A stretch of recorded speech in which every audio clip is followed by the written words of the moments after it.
What's up, guys? It's your host Spartanic Arts DxD back with another high school DxD related video, and today we have What If Issei Was Overpowered Part 5. Let's try to hit 400 to 500 likes on this video, and if you guys want to know exactly when I upload / my upload schedule, click the little blue button right next to the subscribe button. I added a tier called Limit Breaker that's only $2.99, which is only like $3 a month, just for you to know when my videos are coming out earlier than, than just the normal average person.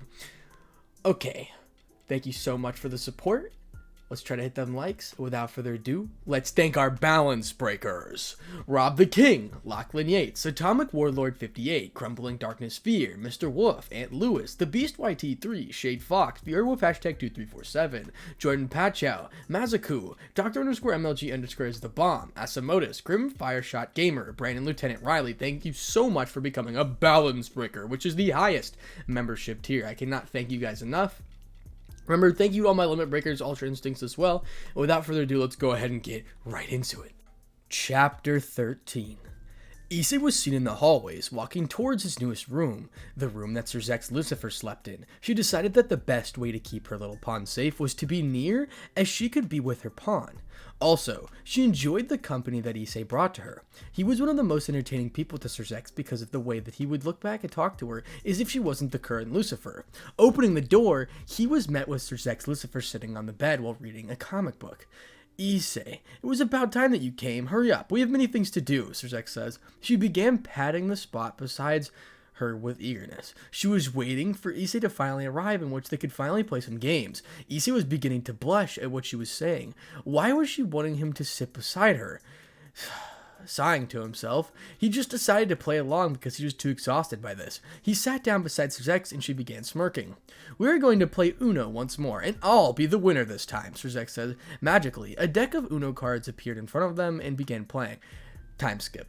Why? Why is this happening to me? Why have I lost every single match I've played against you? She was crying onto Issei's shoulders while Issei began sincerely laughing at the way Sir Zex lost and she was crying. Sir Zex in response slammed Issei onto the bed and decided that today wasn't her day.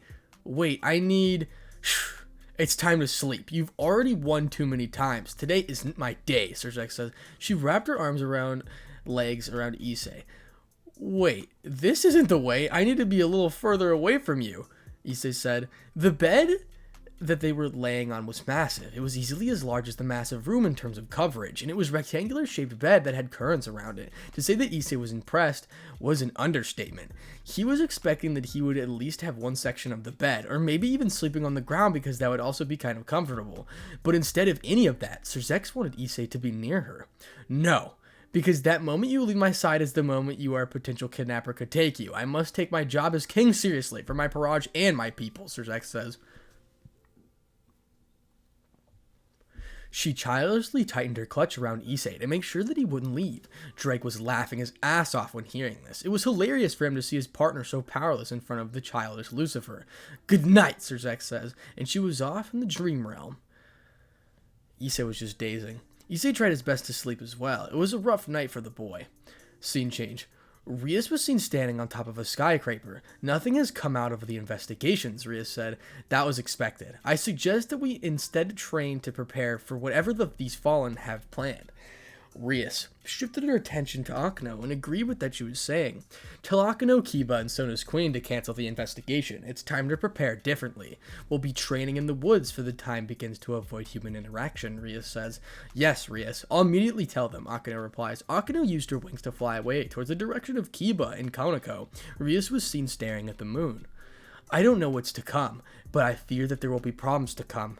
Looks like I'll have to ignore my studies for the better of my Parage, Rias says to herself. Rias used Teleportation Circle to quickly move back to her residence in the human world for the rest of the day. Scene change.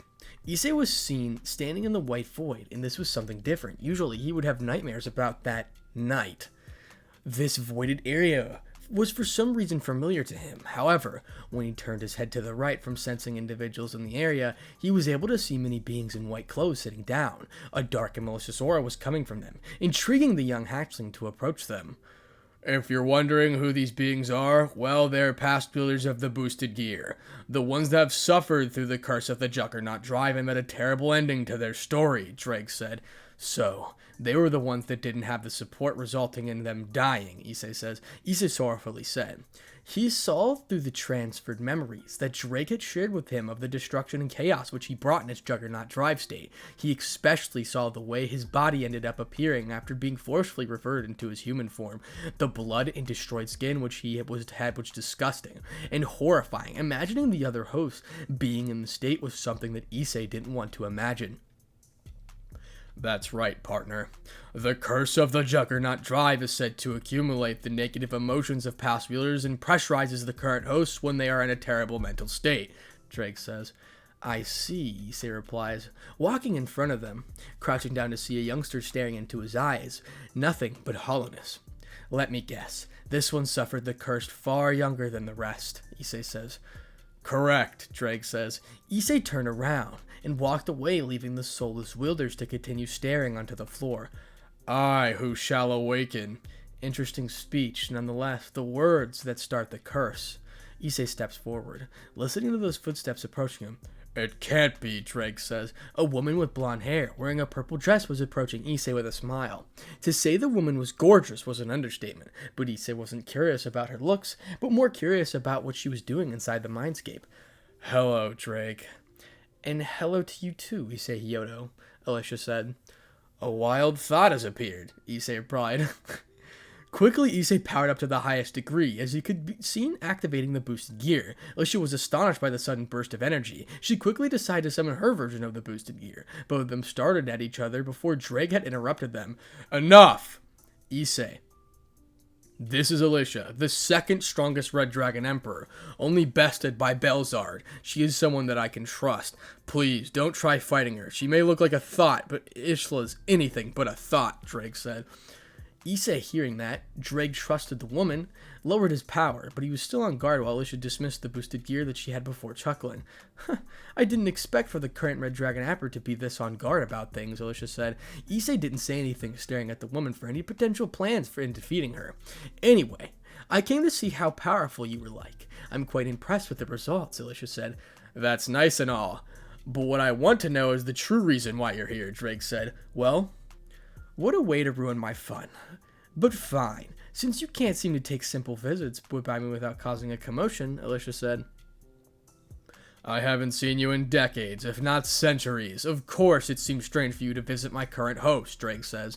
Well, I just wanted to see the newest evil dragon, which coincidentally is also the Red Dragon Emperor. Since I have been bored in this void, I have finally decided to do something. She quickly pointed at her hand at Issei before saying, I will be training you myself, also, because I'm curious about how a true dragon would deal with having another dragon helping him with human training.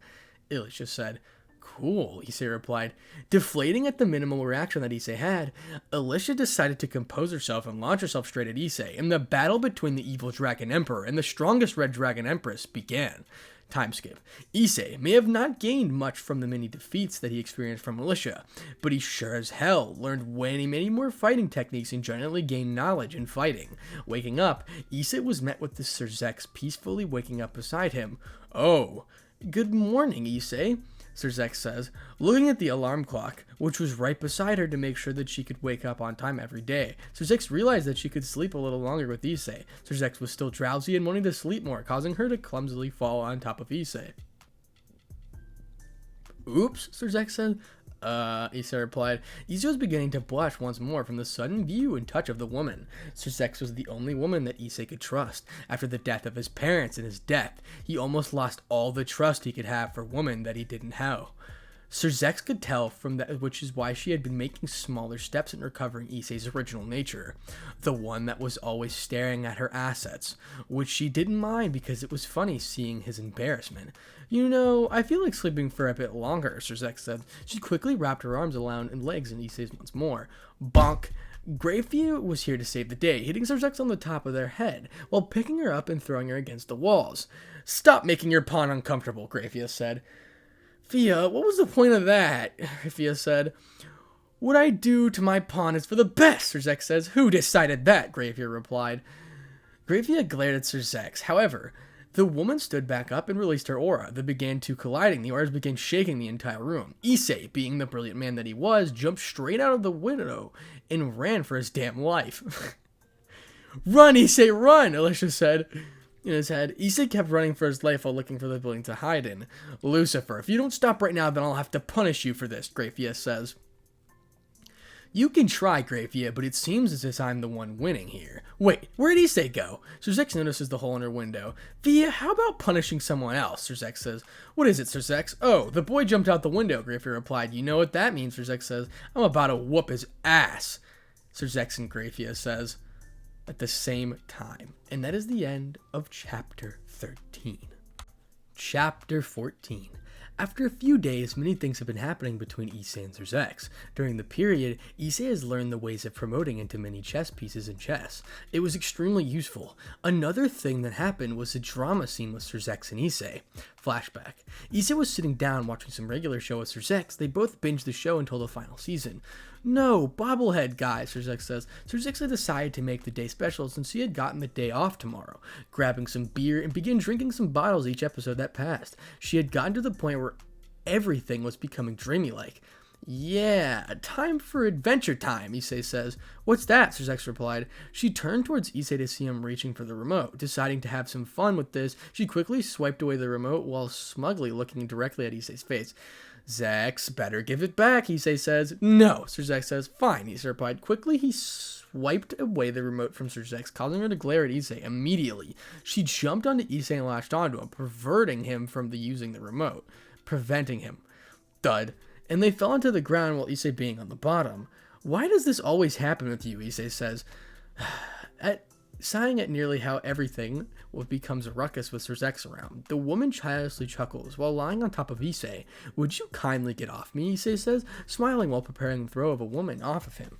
Sirzex decided to have some fun, getting up and quickly sitting on top of Issei while restraining him with magic. Sirzex was drunk, but not the level where she was completely acting out of control. That was when Grafia usually got the metal bat and knocked Sirzex Lucifer the fuck out. "Hey, this is some kinky ass shit," Issei says. "No, I'm going to tickle you until you say auntie," Sirzex replied. Issei tried his best to summon his gauntlet and boost his way out, but the magic that Sirzex was using too powerful for Issei to handle, restraining him to only trying his best to shake his way out of the restraints. "As I said, kinky shit, why are you even doing this?" Issei said. "Because that's what best friends do to each other," Sirzex says. "Wait, when were we best friends?" Issei replied. Sirzex pouted while looking at the imitating as possible towards Issei, causing the younger lad to sweat a little. Speaking with a harmful tone, Sirzex leaned closer to Issei while emphasizing her words. "We have been best friends for many weeks. Don't say it as if we aren't. And maybe we are even something more. Just wait until I beat you in Uno. Then you'll beg me for a rematch. In response, I'll make sure to embarrass you," Sirzex says. And she has knocked the fuck out. Like her daylights were fucking gone. She was wasted after the 14th bottle of beer. While laying on top of Issei, honestly, the day was eventful because Issei had received all of the missing work that he had from school. To say that it was a lot was an understatement, because he had received nearly a dozen packets while having to make up a few tests. He was going to have a hard time with school while dealing with the childless behemoth in front of him, and that dragon in his head screaming towards the blonde woman in his head. Issei shaking, trying to get out. "Oh shit, I'm stuck. I'm actually really stuck." Issei was still powerful restraints that Sirzex placed on him. Flashback ends. During that morning, Issei had to deal with the panicked Sirzex, who thought that she lost her best friend. Because of the way that she acted, Issei chuckled when seeing this, deciding to have some fun. He decided to reject whatever apology she had, causing Sirzex to start sobbing. Panicking, he quickly tried to resolve the issue, seeing the way that her barrage would potentially kill him, and that she was also his best friend, even more so than Drake. However, both of them received scoldings from Grafia for being too damn loud and being too childish with each other. That woman was anyone that anyone would fear, besides Sirzex's true form. Anyway, Issei was nearing reaching the point of balance breaker state, but he needed to drive. He needed something to push him into the form. Currently, Sirzex was training with the boy to push him into the state. Promotion to Queen. Issei blasted towards Sirzex at speeds only the highest ranked high-class devils could match. Boost! Punching Sirzex in the chest, she had to stop herself from chuckling at the ticklish feeling of having such a weak attack hit her. However, Issei took advantage of the moment when Sirzex lost her composure and landed a devastating blow to the gut onto the woman, which sent her flying into the air. Not doing any damage, he was instead aiming to send the woman into the air. He charged himself. Boost! Rapidly the energy towards his body, coating himself in draconic magic, allowing for for a quick burst of speed which surpassed his speed from before, flying straight at the current Lucifer with his wings. Boost! Not bad, Serzek says. Serzek's quickly disappeared from Issei's sight, but I feel like beating something, Serzek says quickly, without even allowing Issei to react, enhanced her fist with the smallest possible amount of destruction to erase sure that Issei survives, and in that instant, an explosion that blew Issei straight into the ground. Tears of extinction, Serzek says. Serzek's opened her palm, allowing for the small particles of destruction to land on the ground, blowing away the entire area in which they were training, destroying in the entire ground while consuming the smallest amount of Serzek's magic. Boost! Issei was standing with his hands blocking his face from tears of extinction. Blood was oozing down his body, covering his entire upper body with blood trails. However, this was the benefit of being evil dragon and not a normal dragon. His pain tolerance was immense, moving his hands down. He immediately shot straight towards Serzek, catching the woman off guard by the quick movement of the boy, even in such a destroyed state. Maximum transfer! Transferring the energy into his fist, Issei effectively landed a powerful overhead blow into Serzek, slightly shifting her position in the air by a few meters. Maximum transfer! As fast as he could, Issei transferred all the energy into his right foot and spanned around to land a powerful roundhouse kick on Serzek's side. Good! I felt that one, Serzek says. Serzek grabbed Issei's leg, threw him straight into the ground. Deciding to test Issei, she created a small ball of destruction, a little larger than before, and flicked it straight at Issei. An explosion occurred once the ball landed on Issei, destroying the entire area once more, creating a massive crater that had Issei embedded into the ground. Once the smoke cleared, Issei was seen kneeling with a face filled with blood. His face was destroyed. His body was a bloody pile of mess, but he still stood strong. Serzek began regretting testing Issei. She was beginning to panic when seeing the amount of blood coming from Issei. Boost! Shit, that hurt like a bitch, Issei said in his head. Partner, I suggest stopping. You're going to die if you don't stop, Drake said. No, I have to at least do something to her. I won't allow myself to be weak anymore, Issei said. Partner, sleep, Drake says. No! I already have. I said I won't fail anyone else again. I will get my revenge. How do I obtain revenge when I can't bear such simple pain, Issei says. Issei was forcing himself to stand even when his legs wanted out. I will not let those fallen angels escape scot-free, Issei says. So, it was about that, Drake said. Drake began realizing that there was a deeper meaning to this fight than to Issei. Even he wanted his partner to fight, rage on to become someone respectable. However, he cared for his partner. He was conflicted on either doing the best for his partner or respecting his partner's wish. Doink. His partner had fallen onto the ground face flat. Issei began to envision his mother's hollow face, the regret of which he felt beginning to crawl upon him once again. His father's headless body. The guilt was beginning to destroy him. However, the sadness began to switch to anger. Issei began to feel enraged, beginning to feel hatred, not at someone else, but himself for being so the reason for his parents' death. He wanted more power to achieve things that he failed. He was going to make sure that no one else could die because of him, and he was going to make sure that he would receive his range. Drake, seeing all this, had finally decided to support his partner. Partner, you're not alone in this. I will make sure that you accomplish your dreams and wishes, especially your revenge, Drake says, adding to his own power and emotions to Issei's rage and desire. Issei noticed the instant urge surge in emotional support coming from him. An explosion of energy happened. Welch Dragon, Balance Breaker! Standing in the armor that was mutated in shape to his desire, dense, that was supporting the power that Issei could hold. The blackish lining was tailing around his body due to his evil dragon power influencing the boosted gear. The glowing red light surrounding his armor was because of the support that Drake gave and the determination that Issei held and helped him to stand. His wings were far more draconic than the other balance breakers due to Issei literally being more dragon than any other race. Boost times 10. His power was already the level of some ultimate class beings in the supernatural world. Let's do this again, Issei says. Serzek was already in front of Issei. She appeared in front of him to heal him, but she was not expecting the sudden balance breaker state. She was unsure of the frightening Issei with his current condition, but she decided to fight him. Maximum transfer! In an instant, Issei landed such a powerful attack on Serzek's chest armor, not hurting her, but destroying a part of her armor. This allowed Issei to gain some distance to do a powerful charge attack. Boost times 10. Maximum transfer! Pushing pushing himself to the limit. With the help of Dreg and his pain tolerance, he was able to boost himself a massive amount. Putting all the energy into his mouth, showing his face, he released a powerful purple beam that easily blew away everything in its path. However, to Zerzex, she could see the outline of a massive dragon, being Dreg. Covering his host and opening his mouth, releasing the beam, the afterimage of the dragon made the attack far more intimidating than it actually was, forcing Zerzek's instincts to attack and quickly reeling her fist back. Boost! Times 3. Issei's beam continued, expanding the strength with the more strength that he was applying to his mouth. His mouth was beginning to leak, even before the blood before, but he didn't care. Once the beam reached Zerzek's, Ora da, Zerzek started saying, and the beam was destroyed by the sheer pressure that came from Zerzek's fist, by blowing away Issei to the ground, forcibly reverting him into his base form. Knowing him unconscious, Zerzek finally realized what she did and began panicking. Damn, I barely put that force into an attack. She quickly rushed towards her pawn, searching for the body of her pawn. Issei, where are you? Zerzek said. Drake, Issei said. Yes, partner? I call bullshit. Didn't I say that woman was built different, partner? No, Issei replied. Well, she's built different, and she's scary, Drake said. Tell me something that I don't know, Issei said. That I am proud of you, Drake said. Thanks, partner. See you on the flip side. And Issei was sent to the dream world. Now it's time to wait, Drake said. There you are, Zerzek replied. Zerzek lifted Issei into the air, while blushing heavily when seeing the bare chest that Issei displayed. His shirt was torn apart.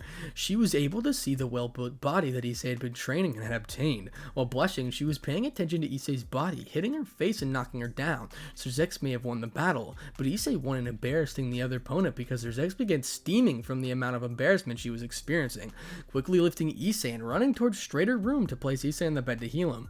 I should play against Issei in Uno. Maybe I could actually win against him, Drake said.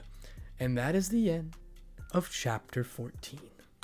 Chapter 15. Rias started talking. Akeno, make sure to have Kiba and Konako spar with each other to improve upon their weaknesses. Afterward, we'll have both of them fight off against both of us to make sure that they're accustomed to magic, Rias says.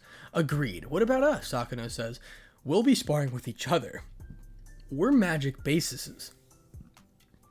Unlike Konako and Kiba, I suggest we train with each other to improve upon our magic offense and defense. To be honest, we both lack in our strong suits. Alright, anything else? Akeno says. Can you help me with math homework? Rias replied. Akeno quickly widened her eyes when hearing Rias' request before they left for a special trip. I'll see you later, Rias, Akeno says. Akeno opened the window and jumped out, leaving Rias on the floor worried. Akeno, this isn't funny. I need help with my math, Akeno. Akeno, Rias says. Rias quickly ran after Akeno, busting through the walls of the building. Get back here, Akeno, Rias says. You'll never catch me alive, Akeno says. Get back here, Rias replied. Can't touch this. Rias was gaining on Akeno until Akeno did some bullshit so quickly climbing up a building that it quickly disappeared from Rias' sight. You forgot one thing, Akeno. I can easily sense my Parage pizzas, Rias said. She quickly began running towards the north. Time skip. Zerzek had placed Issei on the bed while making sure that he was resting well, sitting down, placing Issei's head on her lap while playing with his hair. Zerzek began healing the boy with magic. She was proud of Issei for achieving the balance breaker state in just a few weeks. It may have been due to Juggernaut Drive's mutation, which forced his dragon to dealing with the internal damage within Issei's body. However, the short amount of pride in her best friend, Pawn, was short-lived when a magic communication circle appeared right beside her ear. Scene change. Partner, you finally achieved the balance breaker state, Drake says. For that, I am proud of you today, Alicia says. Issei ignored what she was saying and stayed on topic with Drake, continuing the conversation with the balance breaker that he had achieved, wanting to know some things about his transformation. So, this balance breaker form, does it also mutate like the Juggernaut Drive? Issei says. Usually. The state doesn't differ from the host to host. Besides, gender applying the appearance of the armor. However, your forms seem to have been changed. From my guess, your desire, emotions, and the fact that you're an evil dragon may have changed the appearance of Balance Breaker state in your own personal form. Drake deeply thought when answering Issei's question, which he gave Issei hope in evolving such a form. He planned to reach a state where he could be able to use the powers of the Juggernaut Drive form and place it into a stable form, maybe even achieving his own heavenly dragon form, and more like an evil dragon form. Try and enter the form, Drake said. Issei nodded while clenching his fist. Welch Dragon Balance Breaker! Holy shit, that looks far better than even Bizarre in his Balance Breaker form, Alicia said. Your power is already reaching the level of the top dragon emperors. I suggest that you'll begin training with me in a few days, Drake said. Hey, stop ignoring me, Alicia said. Drake looked at the woman with some annoyance before she glared at him. What? Drake said. I'll continue training him, Alicia said. Want to see the backside of my hand? Drake said.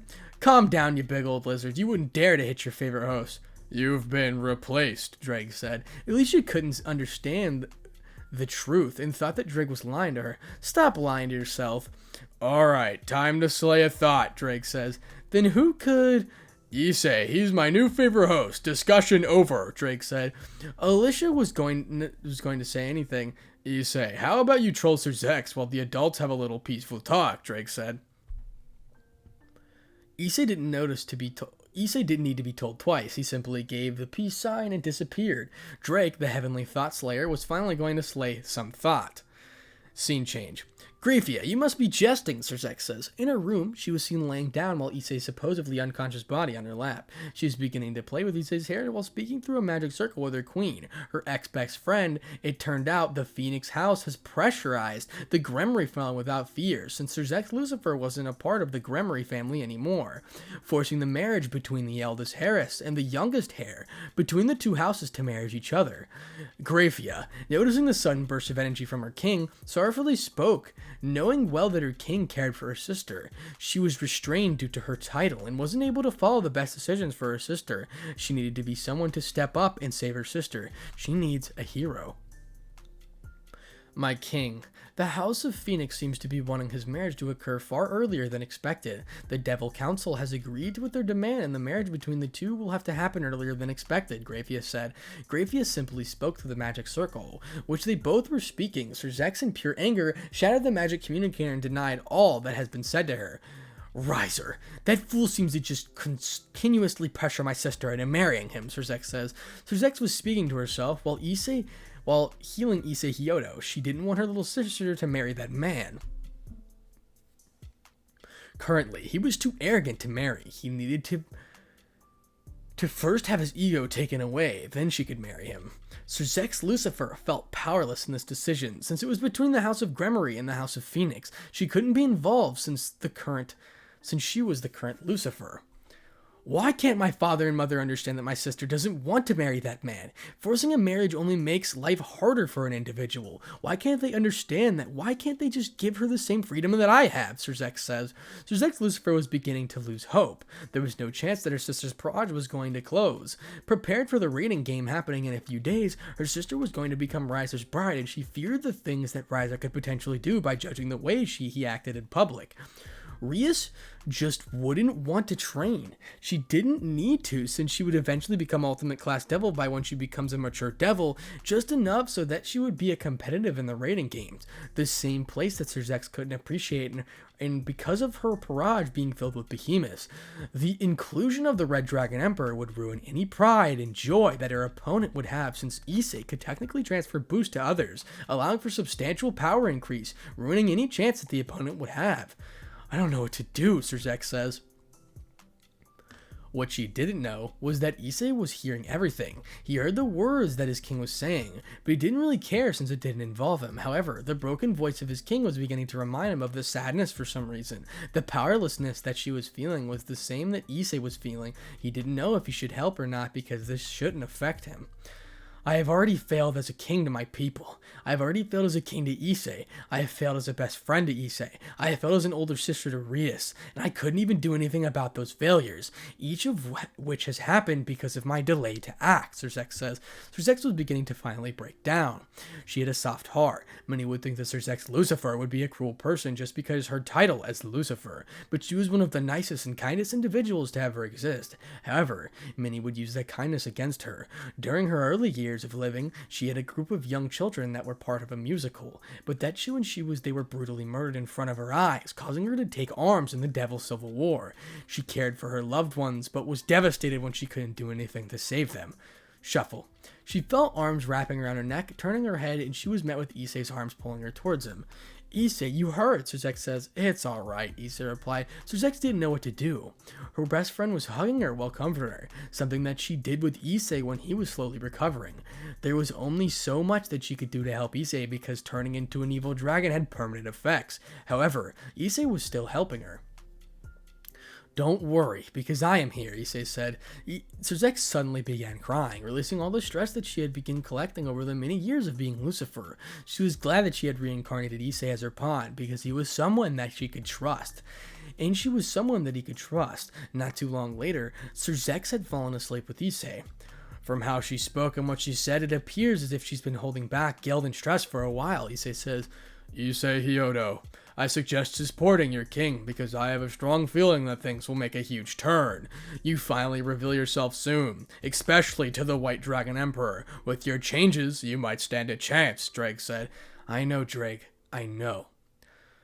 Issei says, my back hurts, my head hurts, my everything hurts. Why did you have to slap me too damn hard, you dragon? Alicia said. Give me another few minutes, partner, Drake said. Wait, Alicia replied. Beat her ass, young Drake, Issei said. Time skip. So Issei Hyodo, the Red Dragon Emperor of the current generation. I have a plan that might save Suzex and make you both come closer together, Grafia said. Grafia was waiting for the moment that Suzex she had left to her duties to make sure that Issei would hear her dealing with Suzex. The only way for this, I'm guessing that you already know what Suzex was screaming about since you have the Red Dragon in the gauntlet. Issei simply nodded. The only way to prevent Suzex into a rampage and the only way for you to own up to Suzex for what she has done for you is to save her little sister from this marriage. Alright. Issei had some uneasiness in fully following through with this plan that Grafia had. The moment that he was involved with the supernatural world was when he would be letting his presence known to all those he hates. He didn't know if he was even near the level at which he needs to be in order to carry out his plans. Was it worth placing himself and Suzex in danger, knowing about the supposed awakening of the Red Dragon Emperor? Partner, I suggest supporting Grafia on this, Drake says. Issei still had his doubts. Think about this. You seem to only care about Suzex from beings that you trust in the real world. This seems to be devastating to her, especially seeing the state in which she was in yesterday.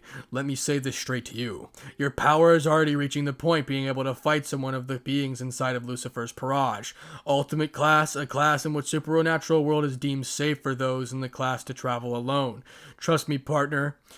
Doing this will help you severely. If you're going to believe anyone, believe the dragon who has been supporting you even more than Suzex Lucifer, Drake finished. If you say I'm strong enough, maybe I can follow through, Issei said. Drake was smirking at in the background. His plan into taking steps to recover his partner's mental health was happening. He was making sure that the Juggernaut drive wouldn't mutate any further to the point where Issei literally becomes a heavenly dragon himself. Sure, Suzex in her true form would be powerful enough to knock Issei out, even in that form, but how much of a rampage could he create? Drake was caring to his partner. He was interesting and entertaining to mess around with. However, Drake could easily see through Issei and know that Issei just simply didn't care about this marriage situation. He just wanted to play it out softly and not accuse Issei to ruin Issei's mood. He needed to make sure that Suzex and Issei could finally come closer together. It would be beneficial for both sides, mostly for Issei. Explain, Issei said. I'm glad you're accepting this. Trust me, my king would be the happiest person in the world. My plan is, and Grafia gets cut off. That is the end of chapter 15. And that is where we are going to stop for now. Thank you guys so much for tuning in. Remember, there is a new tier membership called Limit Breaker that is $2.99 a month.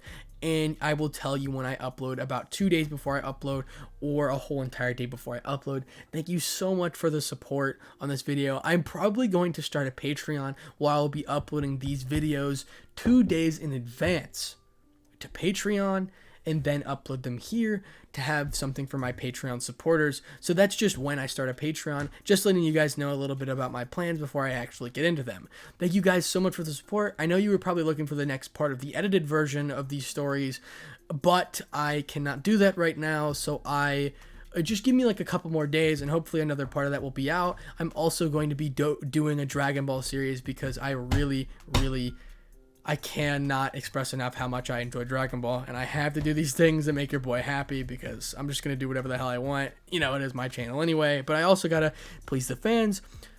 I still love High School DxD, don't worry. In fact, the What If Goku was in High School DxD will most likely be coming soon, either in movie format or in the edited version. I might put out a poll on that as well. But let's try to hit 500, 400, 600 likes on this video. Thank you so much for supporting this series. Without further ado, Spartanic Arts DxD out.